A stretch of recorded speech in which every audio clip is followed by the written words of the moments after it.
Hello, everyone. I'm Katie Pavlich, along with Harold Ford Jr., Jesse Waters, Dana Perino, and Tyrus. It's 5 o'clock in New York City, and this is The Five.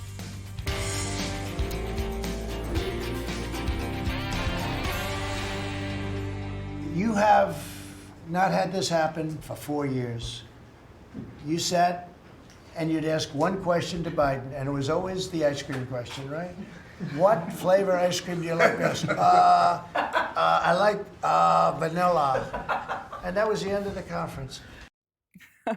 President Trump holding a marathon cabinet meeting that stretched past 3 hours, covering just about every major issue facing Americans at home and abroad. At the center of it all, crime. 47 was touting his incredible turnaround of Washington, D.C. from one of America's most dangerous cities to what he now calls the safest city in the nation. And in classic Trump fashion, he pointed out the awkward reality for Democrats. They're defending crime instead of fighting it.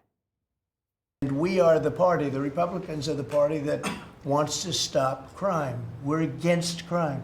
The Democrats like crime. I don't know why. I think crime will be the big subject of the midterms and will be the big subject of the next election. They called it a trap. This Democrat consultant, they said, he's put him in a trap again, because these are all traps. You know, 80-20, but they're not 80-20. They're almost 100-0.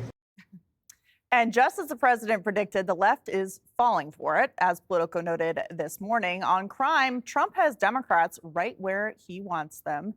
Case in point, Chicago Mayor Brandon Johnson repeatedly dodged Morning Joe's questions on whether an increased police presence would help out with violence in the Windy City.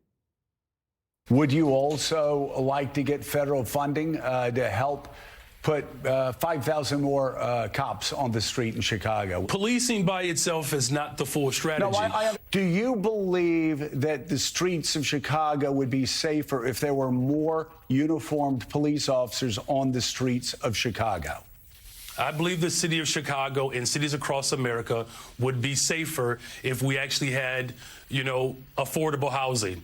Look, okay, I'm not saying that that's not the question I asked. My question is, and I just need a yes or a no, would an additional 5,000 cops on the streets in Chicago help complement those programs to make Chicago safer? I don't believe that just simply putting out an arbitrary number around police officers is the answer. All right, Dana, I actually agree with the mayor in the sense that policing is not the only thing you need. You also need prosecution and tough on crime policies and laws in cities across the country to actually keep people off the streets and from getting out if they commit a crime. But it seems like to me the Democrats and these mayors have gone so far off the deep end with the defund the police movement that they can't now come back to saying and admitting that actually not having police officers really has been detrimental. Brandon Johnson in Chicago in particular, but Muriel Bowser in D.C. a little bit different, right? She has said we need to add, I think it's 300 police officers. She is asking and hoping for more recruits. And so and that's why initially, even with her in D.C., it was like, we don't really love this, but it could help. And then she's had to deal with her constituents and gone on to a little bit to the left. But in general, it's like she knows that this can give them some breathing space in order to get some things calmed down. But in the meantime, you have Brandon Johnson. This guy's more recently has done better, but about 2 months ago, he had a 7% approval rating in all of Chicago. Okay, and it's mostly a Democrat city. So that means your mom and maybe your aunt still like you, and that's it.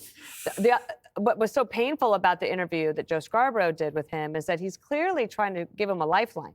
He's trying to lead the witness. He's like, don't you think that more police would help? And he's like, no, but don't you think? And even Brandon Johnson didn't want to take that because he thought that Joe Scarborough was trying to put him in a trap. Yeah. And so now you're going to have Democrats all across the country have to defend this.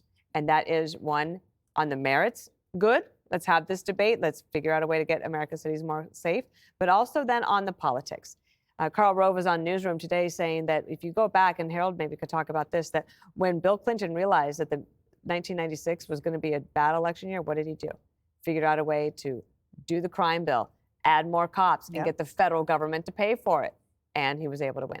So, Tyrus, one of the big problems Democrats have, besides defending crime, is that President Trump made a campaign promise to clean up D.C., and now other people in these cities are saying, why can't we do that in our city? Why are our leaders failing us? They combined it with policy and execution, which is resulting in results. I mean, there are thousands of arrests happening, in DC. So it's not just like they've said this and they hope people like it. It's actually actionable. Well, you keep going to, I always try to look at the other side's perspective, and you try to figure out what is their argument. Even when I made a little chart, you just the pros and cons. There's no pros to their argument.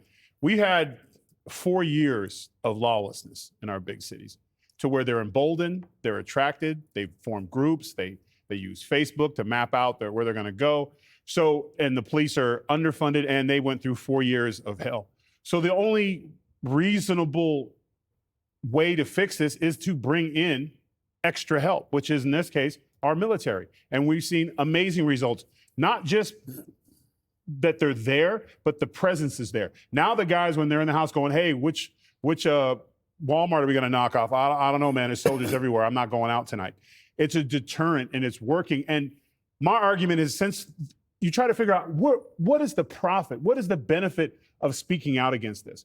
Whom is going to vote for you or support you or send you money in your campaign for saying I'm anti everything they're doing? So the best way to win this argument, there's only one way. What Mayor Johnson has to do is they like to do challenges. They always want to do bench press challenges. And here's a challenge for you. Switch with one of your constituents in these rough neighborhoods without your team. All you get is a little chest camera, and that's it. And you live in that apartment for 7 days with no staff, no bodyguards, nothing, and a small allowance, $100, and you figure it out for a week. Yeah. See how long and then when you come out of that, and if you can look that camera in the face, like, yeah, we don't need help in our cities, then maybe you could have an argument, and I could add that to the list. But you have to add kids that you have to send to school.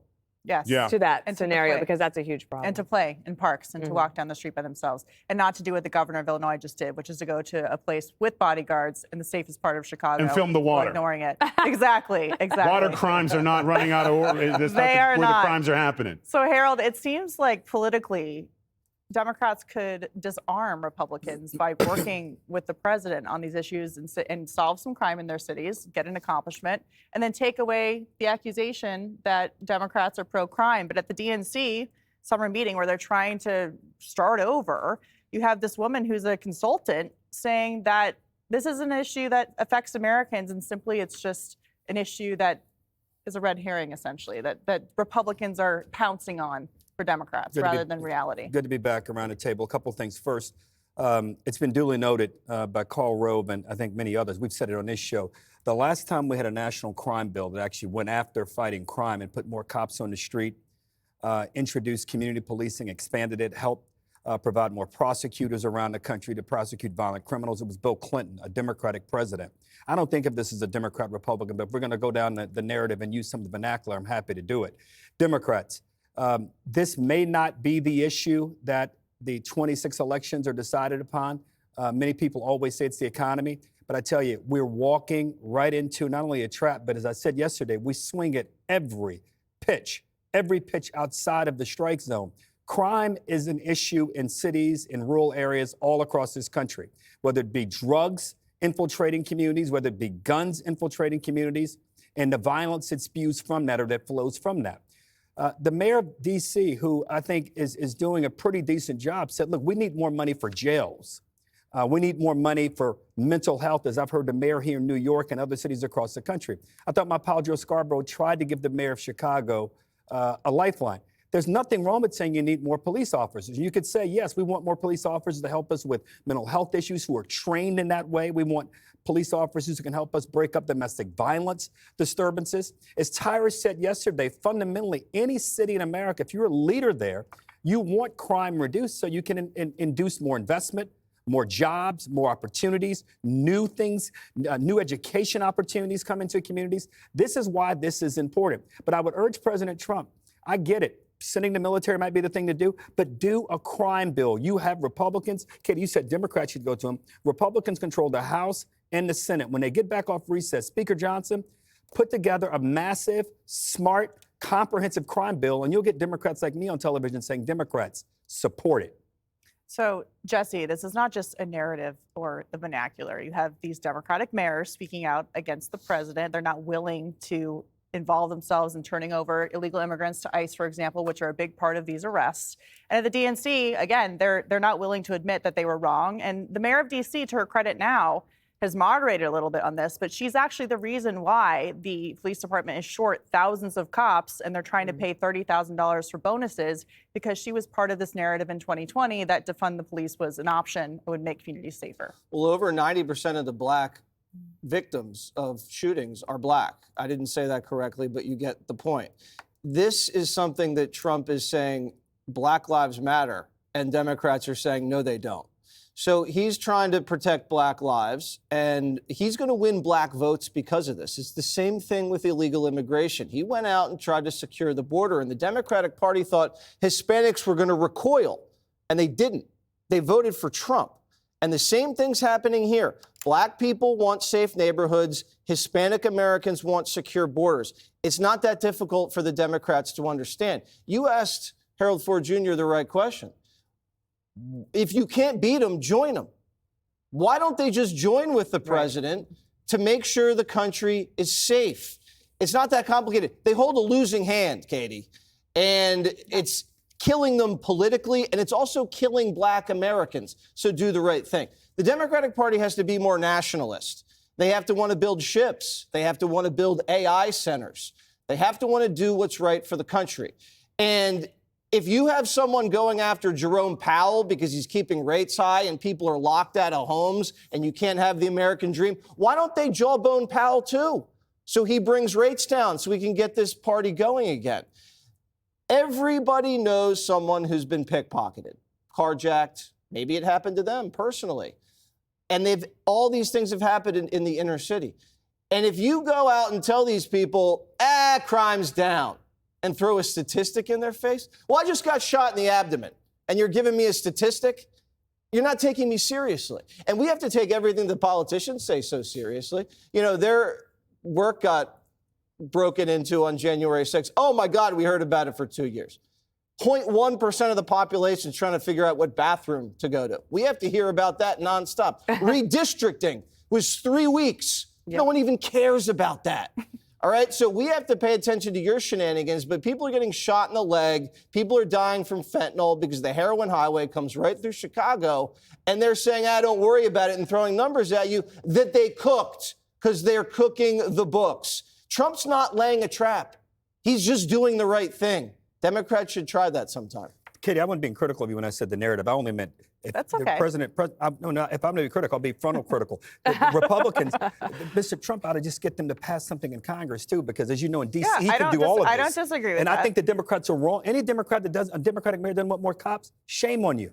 Well, it's really difficult to run over with the hose on the police situation when a lot of the Democrats are the ones who built this problem by saying all cops are racist and they should be defunded. So they don't really want to admit that they were wrong. I didn't say that.